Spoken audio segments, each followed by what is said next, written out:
नमस्कार, मैं हूं ज्योति सिंह। बेरोजगारों की बाजीगरी। जी हां, एमपी में बेरोजगारी के आंकड़ों पर सवाल खड़े हो रहे हैं। प्रदेश सरकार के आंकड़ों पर सवाल उठे हैं।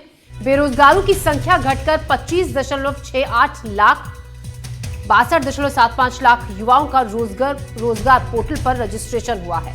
तो मध्य प्रदेश के युवा आंकड़ों के जाल में उलझकर रह गए हैं। ये हम नहीं कह रहे हैं, बल्कि ये कह रहे हैं सरकार के ही आंकड़े इसकी तस्दीक करते हैं। दरअसल मध्य प्रदेश में बेरोजगारी को लेकर सरकारी आंकड़े सवालों के घेरे में हैं। सरकार ने यह बताया कि राज्य में अब बेरोजगारों की जो संख्या है वो घट गई है और ये घटकर 25.68 लाख रह गई है। सुनने में ये बात थोड़ा सा सुकून देती है, लेकिन जब आप पिछले आंकड़ों पर नजर डालेंगे तो आपको ये पता चलेगा कि कहीं ना कहीं ये आंकड़ों की बाजीगरी है। एक बानगी देखिए, 2018 में जहां बेरोजगारों की संख्या 26.82 लाख थी, वो 2023 में बढ़कर 33.13 लाख हो गई। चौंकाने वाली बात यह है कि 30 जून 2025 तक ये आंकड़ा गिरकर 25.68 लाख रह गया, जबकि इसी दौरान 62.75 लाख युवाओं ने रोजगार के लिए पोर्टल पर पंजीयन कराया। यानी कि लाखों युवा खुद को बेरोजगार मानते हैं और सरकारी पोर्टल पर रजिस्टर वो खुद को कराते रहे, लेकिन कुल आंकड़ों में बेरोजगारी घटती नजर आ रही है। तो जो सरकारी आंकड़े हैं और जो असल में वाकई जमीनी तौर पर स्थिति है, बहुत अंतर उसमें है। सरकारी आंकड़ों के मुताबिक बेरोजगारी की दर कम हुई है, बेरोजगारों की संख्या कम हुई है, लेकिन अगर हम रजिस्टर्ड पोर्टल पर पंजीयन देखें बेरोजगारों का, तो वो अपने आप में कई चौंकाने वाले सवाल खड़ा करता है। उसमें इजाफा हुआ है क्योंकि उसमें 62.75 लाख युवा हैं जिन्होंने रोजगार के लिए पोर्टल पर पंजीयन कराया है। नहीं, कम ज़्यादा जो लोग रोजगार, जिनको रोजगार उपलब्ध हो गया, रोजगार में चले गए हैं, जिनने प्राइवेट में या कहीं आउटसोर्सिंग में जिनके जॉब लग गए, तो संख्या कम ज़्यादा होती रहती है।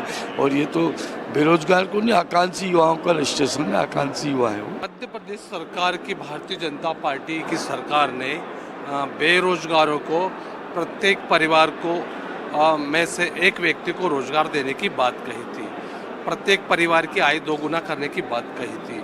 आप देखिए, मेरे 2018 से के प्रश्न के जो जवाब में जो 62,75,000 के करीब जो रोजगार पंजीयन किए गए थे, उसमें इन 18 से 25 तक के वर्षों में लगातार रोजगारों की कमी, पंजीयन की कमी आई है। आकाश द्विवेदी इस खबर पर ज्यादा जानकारी के साथ हमारे साथ जुड़ रहे हैं। आकाश, कहीं ना कहीं सरकार आंकड़ों का जो बाजीगरी सरकार की तरफ से हो रही है, जो खेल हो रहा है, उस पर वाहवाही बटो रही है कि बेरोजगारी कम हुई है, लेकिन जमीनी हकीकत कुछ और ही बयां कर रही है। इसी दौरान जब 25.68 लाख का आंकड़ा पेश किया गया 2025 30 जून को, वहीं दूसरी तरफ 62.75 लाख युवाओं ने रोजगार के लिए पोर्टल पर खुद को पंजीयन कराया। निश्चित तौर पर जो युवा बेरोजगार खुद को मानकर पोर्टल पर रजिस्टर्ड हो रहे हैं, सरकार उन्हें बेरोजगार नहीं बल्कि आकांक्षी युवा मान रही है। यानी कि ये जो युवा हैं, ये रोजगार की चाहत रखते हैं लेकिन बेरोजगार नहीं हैं। अगर 7 साल की हम बात करें तो बीते 7 सालों में मध्य प्रदेश में करीब 3 लाख युवाओं को ऑफर लेटर दिया गया जॉब लेने के लिए। सिर्फ ये ऑफर लेटर है, नौकरी मिली या नहीं मिली इसकी प्रामाणिकता सिद्ध नहीं है। जबकि इन्हीं 7 सालों में जो पंजीकृत बेरोजगार हैं, जिन्हें सरकार आकांक्षी युवा कह रही है, उन्हें उनकी संख्या 2.5 करोड़ के आसपास है। अब दोनों के आंकड़ों में आप अंतर समझिए। 2.5 करोड़ लोग पोर्टल पर 7 साल में दर्ज होते हैं, 3 लाख से भी कम लोगों को ऑफर लेटर मिलता है और इन सभी में किसी एक को भी सरकारी नौकरी नहीं दी गई है रोजगार कार्यालय द्वारा। ये विधानसभा में लिखित में जवाब कौशल विकास एवं रोजगार मंत्री का है। तो कुल मिलाकर जो बेरोजगारों की प्रदेश में स्थिति है, वो अभी 2025 में जून तक के आंकड़े की हम बात करें, क्योंकि अभी अगस्त चल रहा है, 2 महीने पहले के आंकड़े की बात करें तो 25 लाख से अधिक बेरोजगार मध्य प्रदेश में अभी भी हैं। लेकिन जो बेरोजगारों की संख्या में गिरावट दर्ज हुई है, उसे मामूली नहीं कहा जा सकता। 2018 में जो बेरोजगारों की संख्या थी वो 2023 में 33 लाख 30 लाख के ऊपर पहुंच जाता है, फिर 2025 में वो अचानक से गिरकर 25 लाख पर आ जाता है। और इस दौरान जो 65 लाख के आसपास युवा हैं वो आवेदन करते हैं। लेकिन अगर हम 2018 और 20-22 के आसपास हम इसी आंकड़े को मैच करते हैं तो जो आंकड़ा गिरा है, लेकिन उस दौरान जितने लोगों को नौकरी देने का दावा किया गया उनकी संख्या महज 52,000 है।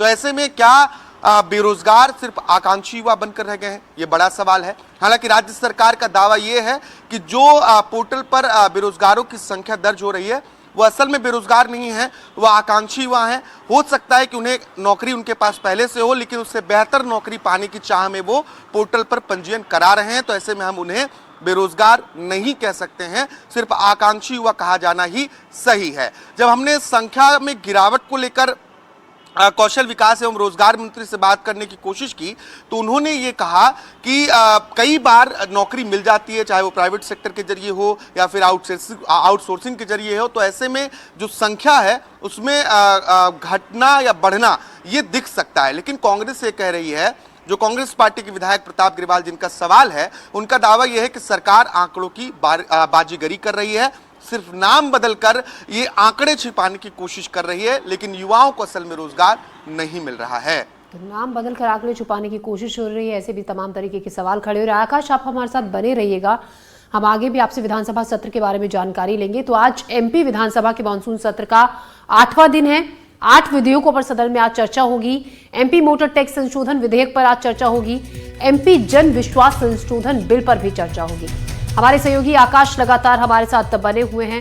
आकाश, आज 8वां दिन है, काफी अहम आज का दिन है मानसून सत्र का। ऐसे में बताया जा रहा है कि कुछ अहम विधेयक हैं जिन पर आज चर्चा होनी है आज विधानसभा में। बिल्कुल, और एक महत्वपूर्ण जो चर्चा है वो नियम 142 के तहत अल्पकालिक चर्चा है, जो मध्य प्रदेश में किसानों पर बिजली मामलों में पेनाल्टी और अवैध कनेक्शन बनाकर ब्याज वसूली का मामला है।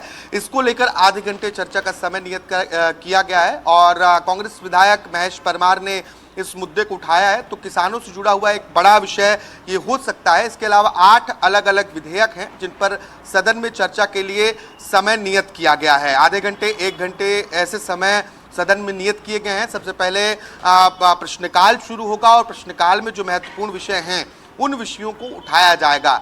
लगातार कांग्रेस पार्टी ने सदन में अलग अलग विषयों को लेकर हंगामा किया है। तो ऐसे में आज भी उम्मीद है कि कुछ मुद्दों को लेकर बहस हो सकती सदन में और हंगामे की भी संभावना बनी रहेगी। जी आकाश, लगातार हम आपसे ताज़ा अपडेट भी इस बारे में लेते रहेंगे। फिलहाल आपका शुक्रिया। तो आज